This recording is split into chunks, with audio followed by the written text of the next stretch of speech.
Hey guys, Discipline Magic here. Did you know that they make this wonderful thing called chocolate covered espresso beans? I got some. They're the generic versions of, let's see what are those called. Oh, Crackheads. Crackheadscandy.com, not sponsored. I've had Crackheads before. This is similar. Although I wouldn't recommend eating the entire box. This was a smaller dose because, as they call it, 7.5 cans of Red Bull is the equivalent caffeine. It's about 0.6 grams of caffeine. Yeah, grams. So Shazam, giddy up. Why did I do it? 1, because I love caffeine. 2, had to do my taxes for 10 hours today. And by do, I mean remotely prepare them to be done by my tax guy. Because working for YouTube plus like 6 other jobs, it gets a little complicated. Also, didn't really log anything I was supposed to because I thought that I could come up with certain types of reports from PayPal and eBay. No, as it turns out. So I had to go through every single transaction and do it by hand. Not to mention my mileage estimates because I didn't log them. I just estimate them within about 10% accuracy. Yay. I never want to see another number as long as I live. So let's talk about some numbers here. By the way, the whole intro was basically, let me summarize it. This video is going to suck. That said, I did write a script for it, but we're going to burn through this at 4x speed, baby. Hey guys, okay, I probably shouldn't read that part of the script. Okay, blah, blah, blah. Okay, it's time to follow up on a point that I breezed over in past videos. What incredibly significant lesson can we learn from Verdurous Gearhulk? Well, let's start at the beginning.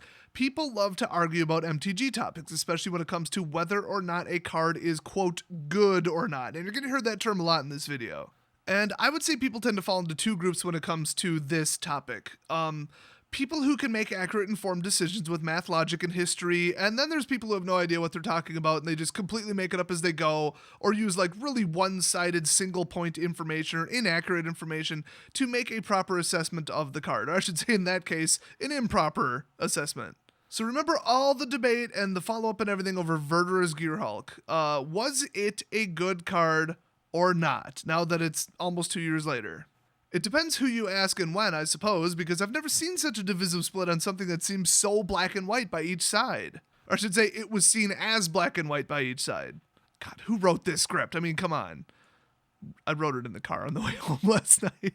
Anyway, but let's consider for a moment a case study. Remember Archangel of Tides. Everybody was on the same page when they saw it, and the overwhelming majority reviewed it as, oh, that's pretty neat, maybe it'll go in something. You know, just like a mellow, oh, that's okay, all right, you know, it might be something. It's not like, okay, this is clearly the best merfolk. Everybody's on the same page, right? This was just like, yeah, okay. Now, a small number of people looked at it right off the bat. They were so impressed that they said, wow, that is a very good card. And honestly, compared to some popular cards that have a similar feel or like a similar strategy or function mechanic from Commander and Modern, it was obvious that in the context of Standard especially, it was an incredibly good card.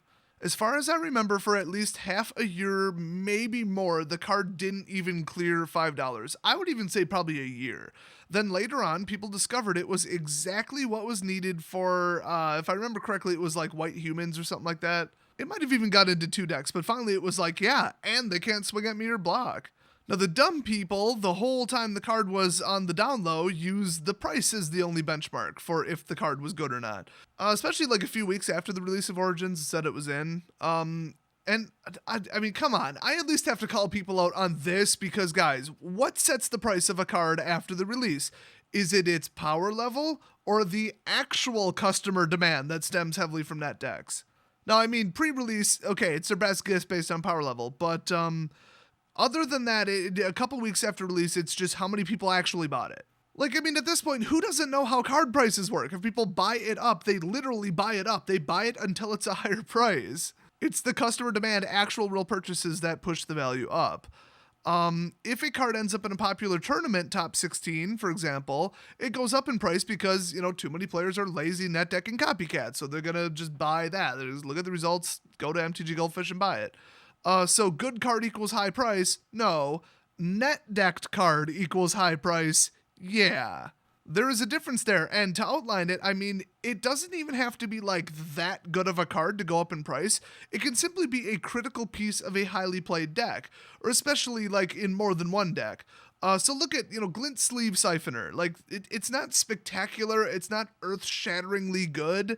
It's just moderately good because, I mean, it's like, oh, heavily conditional, recurring card draw with an offsetting downside. So it's like, oh, cool. I mean, recurring card draw, cool, but it's not that great. But oh, look, it started going up when it went into certain decks because the decks just really needed it. They needed like a low cost menace energy creature that fed the card count in hand. I mean, nothing else in the deck did that, so they're just like, throw this in. Cool, it's on curve, yay. It doesn't really mean the card was anything too special, it just means the decks needed it, the decks that play it. So using price as a benchmark for is the card good? No, don't do that. Now, is it popular? Okay, yes, use price to determine if it's popular. But is it a good, powerful, playable, well-designed card?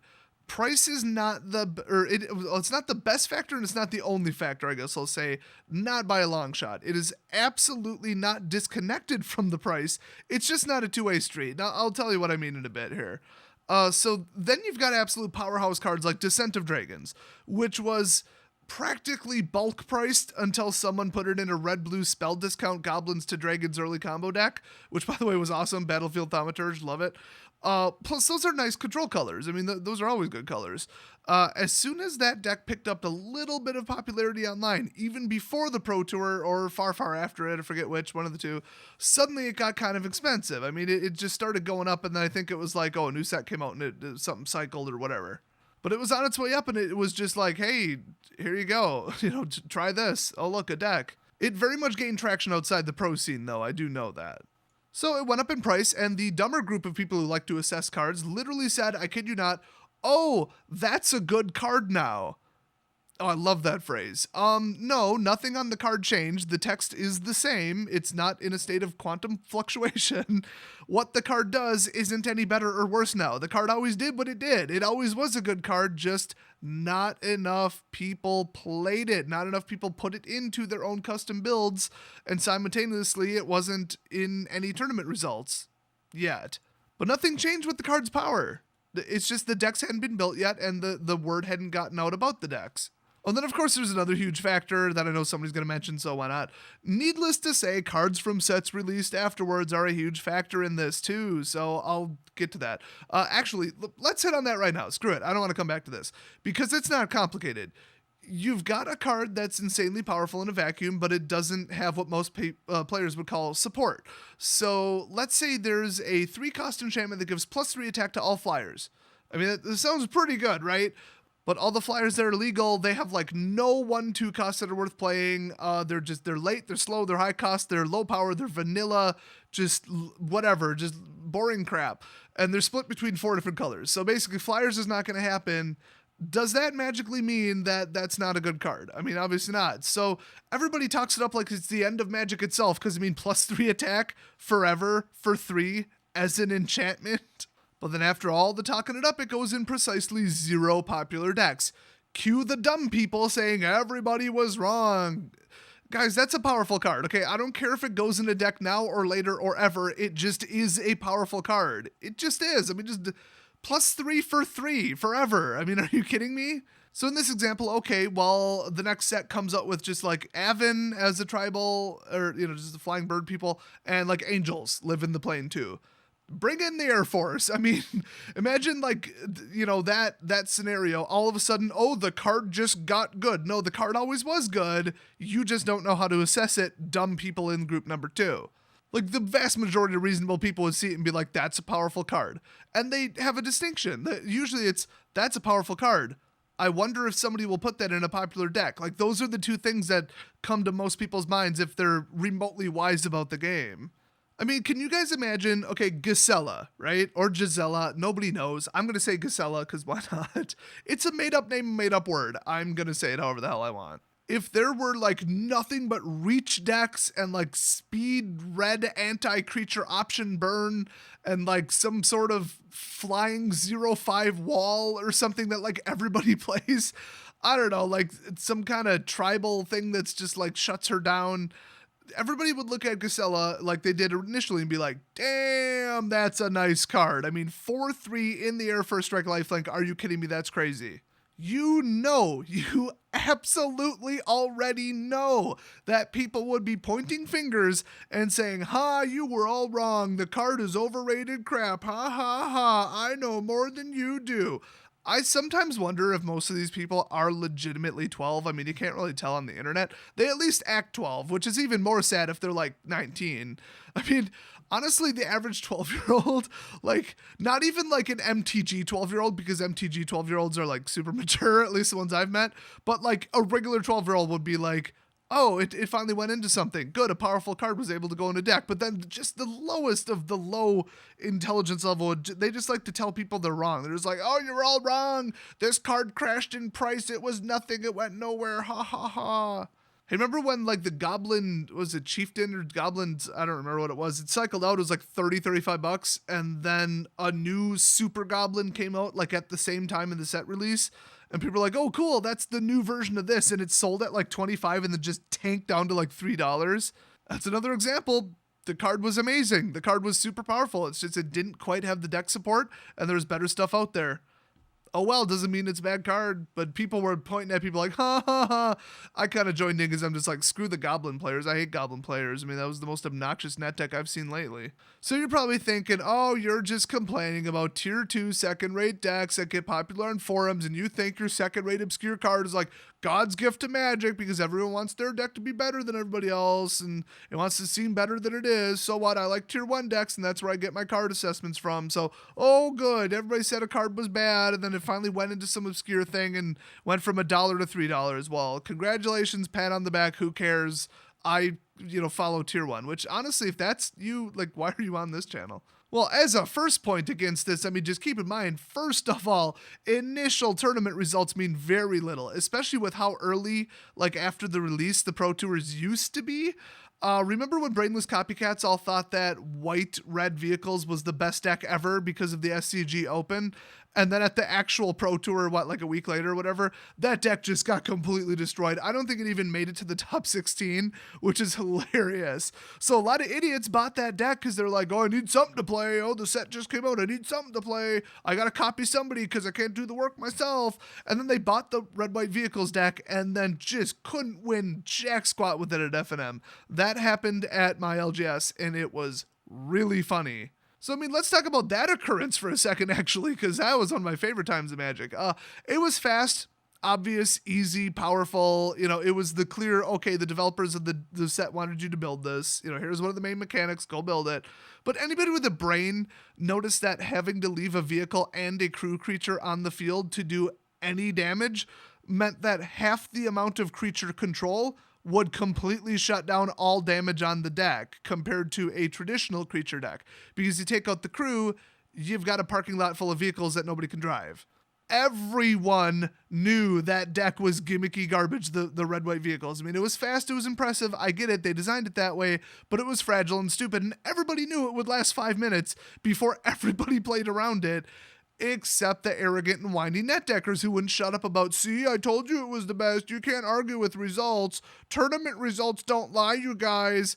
Well, they do, because one snapshot of 2 days from one event closely after a set comes out where a few pros and a ton of amateurs take a wild guess at what might be good is not really how you determine what the best deck is. Imagine that. I mean, if you're that hardcore into trend following, see, I was polite that time, screw it, net decking douchebaggery, then daily stats from MTGO is really how you would want to determine what really wins, because and honestly, like weeks after the release, because people have to have, time. But I mean, that's more like what, 100,000 people at least, probably more, and like 1 million matches or something just like absurd like that. I don't think they just dump the raw game stats. I think they're like tournament entries or whatever. But either way, it's a hell of a lot more people. So there's no monetary barrier for traveling to or qualifying, or it's just straight up the best players on MTGO with the best decks winning and other people with worse decks not, on the whole, of course. There are exceptions. Now that is how you get real answers as to what beats what and what's actually good. I mean, actual results from a recurring thing that is just going on over and over and over. Oh, and newsflash, it takes time to develop, in case I didn't outline that. So the moral of the story is, if you're going to NetDeck, at least do it correctly. Wait. No, the moral is one tournament or one pro posting a deck online or some article on a paywalled, overhyped website or whatever, all just like ignoring a card like Archangel of Tides or Descent of Dragons, doesn't mean that the card isn't good. And whatever they say is good, all the pros and everybody on these, paid sites and all the writers for places that like to, like bribe them to shill for cards that they need to move. Honestly, that's what they actually do. They cause like a self-fulfilling feedback loop. I mean, it's just, oh, this card is good. And then people are like, oh, this card is good. And then they build a deck around it. And then everybody buys it up. And, oh, look, the price went up because the card is good. No, you're just all bought into it. And then if people just completely overlook cards like, Archangel of Tides, Descent of Dragons, then nobody buys them unless they're just like, oh, I'm going to build a deck with this. This looks neat. And then, like, they make it go, but then people have to hear about it and all this. So all the talking heads, I guess you'll say, even though very few of them actually use video, they really do like to mess with card prices. That's why price really, really, really, really, really does not indicate power. I mean, not always. Like I said, it's not disconnected, but it's not a two-way street. But wait, there's more. A card can be absurdly overpowered, designed to be completely bonkers, basically unprecedented in the entire 2 years it's legal, and it never goes into a major deck. That can happen. Perhaps it never even sees widespread play in Standard or in Modern or other formats or whatever. It still doesn't mean that the card wasn't good, in the traditional definition. The example I always use is Will Breaker. It went into nothing and it was like 25 cents.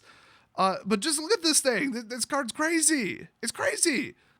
It was loosely comparable in power and function and strategy to Approach of the Second Sun, which you can tell took off. You get it out without someone countering it, and within usually one more turn, you've effectively won the game, because the whole deck would be set up to target something repetitively and you just take everything. So the problem is, if it's a 4 of in a control colored deck, long story short, it never made it into serious decks because it's an all-in combo, although that didn't stop, Approach of the Second Sun. So it was close. And it was really just because it didn't have support. It didn't have proper, like, absolute redundancy or cloning or fetch or just whatever it needed to just push it over the edge. But it was darn close. I mean, it had trouble, obviously, with non-creature decks like an All-Planeswalker, like a burn deck, obviously. And they could just stop it with a counter spell, or after it's already on the field, they could also try to destroy it. So it was a little bit less reliable and weaker than Approach of the Second Sun, obviously. And the level of scry and draw to get to the card in the first place when it's only a 4 of was like barely there. I mean, it was, you had to stretch it pretty good and play some really not effective spells. So it just barely never found a deck to go in. Does that mean it wasn't a horrifically powerful game-ending mega card from hell? No, it was. I mean, just look at the card. Look at what it does. Like, it's crazy. And I mean, you gotta keep this within reason here. I mean, if nobody else found a deck to put it in, what are the odds that you will? But for the record, I did. It didn't exactly have like a winning record, but it was pretty good. I probably won like 30-40% of matches. It was an okay deck. I mean, I didn't, tune it or do a bunch of math. I was just like, let's throw it in there with what would logically go in and just try it. I mean, I built it as a joke 2 weeks before rotation anyway. But I mean, there have been cards where they generate just boatloads of mana, but if nothing reliably and consistently and in multiple different card forms can make use of that amount of mana, then you can look at the card and be like, yeah, that's hyper powerful. It generates 10 mana. I mean, duh. But you have to have something to spend it on. I mean, something to spend it on is like the other piece of the combo. So it is actually still like a combo. You can't just say, oh, well, every game needs mana. Well, at a certain point, you just cast every card in your hand, and then what? And that has happened. That has happened in the past. I mean, all through the last 24, 25 years of Magic, it's happened where you get this ability to generate massive, massive amounts of mana, and there's not really a whole lot to spend it on to directly win the game. Either that or, people were just happy with ramping to like 7, so they didn't need 20. So it happens. Hyper powerful cards just go to the 50-cent bin and whatever. It doesn't mean they're bad. So to me, the word good, like being a good card, means powerful and playable in at least something. And most importantly, highly possible and likely to go up in the future, because that's what everybody's about. Because why else would you try to predict most, like the goodness of a card, as you would say, when spoilers are first released? Well, duh. Because it's going to go up in price. If something's a good card and you probably will want it for a deck or two, you might want 4, you might want 8 of it, whatever. You're going to want to pick it up as early as possible before it spikes. So, you have a bit of an interest here. Did you notice that with every example in this entire video, it's purposely a real world example that actually happened? Well, except for the +3 flyers. That's insane. Well, let's keep up with that theme. Okay, the best example of this is fraying sanity. Vendors as a whole put it around $2 because, they're like, oh, it's powerful, but I don't know, it's probably not going to go anything because mill was not really a thing in standard. So where's the demand? Well, you can't have missed this. I made a big video on it and got a lot of views because I was like, hey, if you got this card, sell it, because Stabby Kid, aka Persistent Nightmare, well, aka Startle Awake, you play that with Fraying Sanity and some fetch and some other crap, just throw it together, boom, ta-da, it's just enough to mill somebody out. Well, that and some other, backup cards and stuff. So people actually took a handful of moderately okay mill cards and made it happen. So Stabby Kid went from a 50-cent mythic to $5. And Fraying Sanity went from $2 to $8, just overnight, literally overnight. It was a bit of an all-in combo instead of just, mill, consistent mill, and then control to cover it. So it was a little bit different, but people did it. People were experimenting with it, and they threw it into a couple modern decks too with mill and all that. And I think this happened right after everyone got their tits into twist over somebody going 8-0 on day one with a mill deck at a modern event at a GP. So there you got a perfect storm of adoption by just enough people to trim the supply, and that caused a price spike. But as I said earlier, price doesn't mean good. Player adoption means high price. But a card can't get highly sought after if it's not good. That's why I meant there's a correlation, but it's not a two-way street. Good cards tend to go up in price, but not always, and not right away, and not consistently. Because remember, there's a flip side to this. Mediocre card can be the perfect fit for a deck, and it's not even that great, but it'll hit $5. That's just supply and demand. Supply and demand when there's this many copycats, I should say. So, okay, I'm talking about MTG Finance now, right? I even may have mentioned that I bought up quite a large quantity of Fraying Sanities from multiple vendors for dirt cheap, and then they were $8 before they even arrived at my mailbox. I just meant to outline that that's why you should be able to identify a good card. I'm not saying buy up 500 copies, which is, by the way, not how many I bought. So MTG Finance, not my scene at all, actually. And if you're one of those parasites doing buyouts and taking money away from the people who actually play the game by holding hundreds of hot cards hostage, 1, unsub, 2, delete your entire web browser just in case, 3, light your computer on fire, and 4, throw it out the window. You know what? Go join the Amish community, okay? But back on the small scale, relevant to the average MTG enthusiast, because we all got money in the game, duh. If you think a card is too good for a $1 price tag, trade for it from other people. They're the one agreeing to trade it away. If they don't know what you know, they don't suspect what you suspect, and maybe you're right, maybe you're wrong, it's up to them to say, I don't want to trade it. And if you already have a couple copies, just you don't trade them away yet. It's really that simple. If you had 16 Fraying Sanities and suddenly you could trade them away at, an $8 a piece equivalent trade to someone who really wanted them because they want to build that deck, and your LGS was already sold out, and you got $8 worth of cards in trade you needed for your deck. There's really no loser in that except maybe whoever you got the cards from in the first place. But like I said, whatever. Then they shouldn't have traded them away then. They should have seen the forecast that you did. And even that's assuming you didn't just pull them out of a booster box and just sit on them. Honestly, if somebody can't see the potential of a very powerful card, that's on them. I have no problem writing that off as just whatever. I know more than them or whatever. Wiser decision. Or, honestly, you're making a gamble. Maybe they just weren't willing to. I don't know. Whatever it is. I don't know if you noticed this or not, but people who are a bit smarter and wiser of an MTG player, they tend to win more prizes and do better at Magic in general while playing.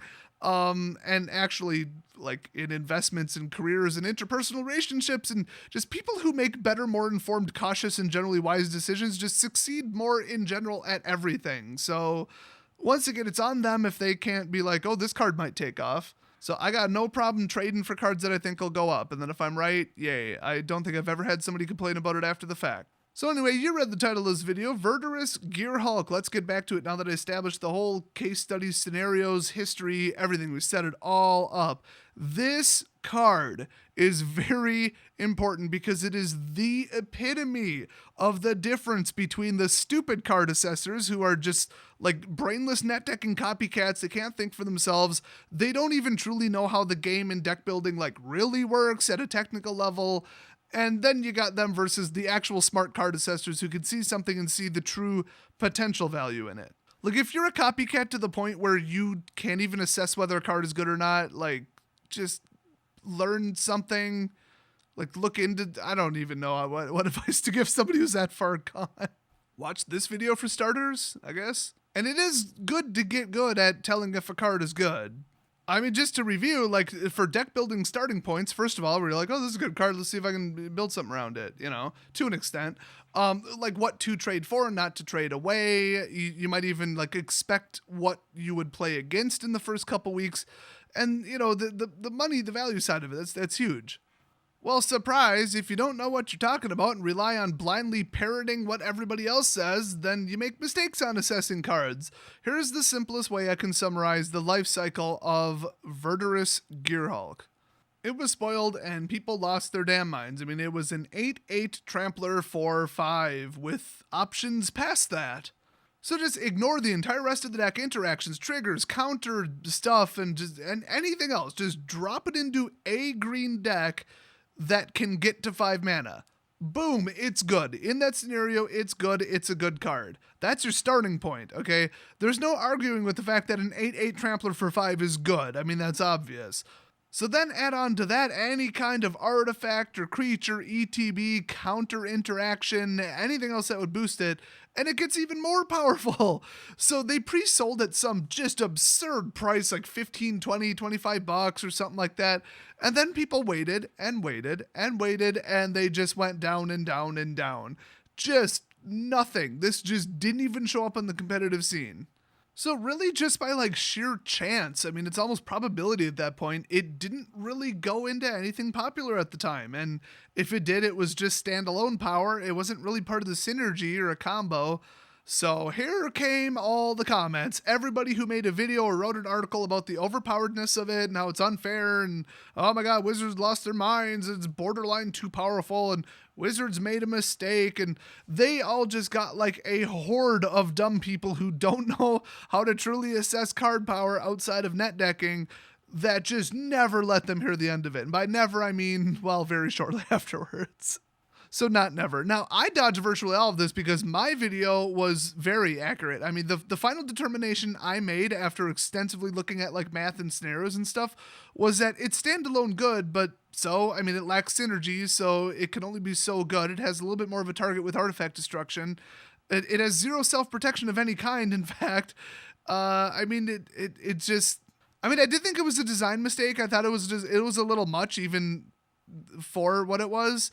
I mean, just think about it. I mean, you basically stop one card or you lose the game for 5 mana. I mean, that's a little much. That's kind of pushing it. So my assessment was pretty tame and appropriate and accurate to its actual power, as it turned out like over the next year.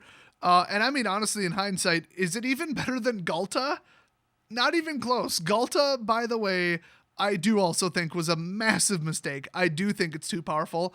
I mean, I've heard that the deck set it went in, it's a turn 4 threat consistently, though almost nobody's actually playing it on the competitive scene because dinosaurs in general are just kind of second rate compared to the top strategies that just randomly happen to be popular right now. So once again, doesn't mean it's a not an overpowered card and that all the complaints were not merited. They absolutely were. Now that said, I mean, yeah, if you had a problem with a 5-cost 8/8 Trampler, you might have a problem with the 2-cost 12/12 Trampler. I'm just saying. But you can still stop it with removal or other control or whatever. But like 12 is more than half of 20, and like that alone is so much like a lack of room to slip up. I just don't like it. But that said, I mean, okay, look at Galta, whatever, cool. I saw the posts on social media and saw the comments from smaller YouTubers who consistently talk out their ass without really knowing what they're talking about and saying, "Ha, you all said this Verdurous Gearhulk was overpowered and broken, and now nobody plays it. Ha ha ha! How stupid! You were all wrong. Get on my level, noobs." You know, the typical just going off on the ooh, pat myself on the back, I'm so much smarter than you. I mean, it's about on the level of like conspiracy theory people where they're like, "See, I told you the earth was flat. I'm so much smarter than you. You're too dumb to figure it out. I did my research." Oh, and the anti-vaccine people, you got to go to one of those two groups to get that level of patting yourself on the back for something that you're wrong about. Oh, newsflash, everybody. Vaccines don't cause autism. They do cause horrific allergic reactions, though. I'm evidence of that. I actually almost died when I was 2 from the MMR vaccine. But it doesn't cause autism. Yes, I know it's super ironic that I just said that. Shut up. And the earth ain't flat, okay? Hate to burst your bubble. Hey, you know what my favorite quote is? Some people are so stupid that they don't realize how stupid they are. Yes, I know that's a slight misquote of it. Too bad. That's the way I'm putting it. This was that, okay? This was that in like example form. Okay, so who remembers what happened to the Gearhulk very shortly after it just bombed out to like, sub $10? Winding Constrictor for starters, and then that deck fell off in popularity for various reasons. It kind of went on and off, cycling, whatever. And then it kind of, it came back, and then it was some kind of ramp thing and whatever. I mean, I didn't really track it that much. I just remember the price went up and down and up and down and up and down. I think even now I heard people are putting into some weird like offbeat Merfolk Explorer decks or something. Whatever, more power to you. I mean, that's because it's a good card. It drops counters on a bunch of things. So if you have something that uses counters, you're even better off. I mean, imagine that. You know why it kept coming back in popularity? Because it's a good card. You know why it kept dipping in popularity? Just because random chance of people weren't putting it in highly competitive decks. Not because it's a bad card. So beyond like the specifics of exactly when and how much it went up and what platform you're buying it on, because the price varied drastically, whatever. I mean, basically just the card went up and down in price like a dang yo-yo. I mean, it was so crazy. And honestly, like some of the dumb people who can't assess cards to save their lives kept their mouths shut when, it went way up the first time. Like it started up, went down, they're like, ha ha ha, and then the price went way up when it actually went in something. And then it fell back down. Some of them doubled down and like, see, you were all wrong. And it was just a temporary gimmick. And it actually was bad all along. That little price spike was nothing. The card is garbage. Have fun selling it off for $5, you chumps. I'm just like face palming hard. I'm like, I cannot believe these people are double downing. And then it went back through the roof again. I mean, come on, people. Like, how many times you got to be wrong before you admit you're wrong? And then when it fell back down again, oh my God, I kid you not, some people were still stupid enough to spout off the same nonsense about everyone being wrong and it was never overpowered and it was never an unfair card, never a huge threat in standard, all this stuff that's like provably false. And I know what you're thinking. How the hell can somebody be that oblivious of how things really work? I mean, how can they misread that many ups and downs and not realize that the card went up for just as much of a reason as why they think it went down? How can people play the game for like 5 or more years exclusively net decking and still not know how to build a deck, let alone why decks are built the way they are and why each card is there and how to properly sideboard? I don't have an answer for that either, but I do know that there's some crossover between those two groups. I mean, my only answer for that is stupid and lazy people exist, and this is what they do. I mean, why do people steal from stores with HD security cameras and they keep looking up at them to make sure the security camera is still there? I don't have an answer for you other than simply dumb people, okay? Just dumb people. So what can we learn from Verdurous Gearhulk other than the fact that I think I spelled it 9 different ways in the script? It's Latin for green. Oh wait, no, full of life. I think verdant is, who cares? Somebody's going to correct me anyway. Well, that's what we can learn from Verdurous Gearhulk. And also, besides the fact that some people can identify good cards and other people like to phone it in, because this is the best example of that, the best way to make a balanced assessment, and not make these mistakes in the first place, is to look at a card and just mentally assign it a potential value. Not like price-wise, I mean, it's value of potential. It's likelihood to have potential in the future. I just realized that phrasing doesn't make any sense, but you get where I'm going with it. The level of potential it has right now to be popular in the future. I mean, anybody can look at a card and say it's bad. Like some cards are distinctly bad, like Flesh Mad Steed. That card seriously just How do you take a 2/2 vanilla card and make it worse? It's like a whole Greek gods thing, and it's like a callback to this horse in mythology and just whatever. They had a reason other than game balancing, let's put it that way. So that actually is the answer to that. And on the flip side, I mean, most people can look at a card and say, hey, yeah, that's playable, that's acceptable, that's appropriate. But adding that to its potential to be played on a wide scale in the future results in the best financial decision when it comes to acquiring them before they go up in price, just for like whatever your goal is. Like, just the best financial decision, or, for little small scale speculation if you want, personal use, just to hold the cards so you have them and you're the guy who always has the cards everybody needs, just whatever. I mean, valuable cards, you want to have them. And, later on, you hit a buy list or you want to trade them away. You want the biggest bang for your buck, obviously. So you want to make a good timing decision, which means a good card assessment right off the bat. So most importantly, do not be one of the absolute dunces in the second group where you go around pointing fingers like, oh, you're all wrong, everybody was wrong, oh my gosh. You were all wrong in assessing if the card was good or not, and then you base it solely on its price. That's it. Just let's fact check them and only use its price.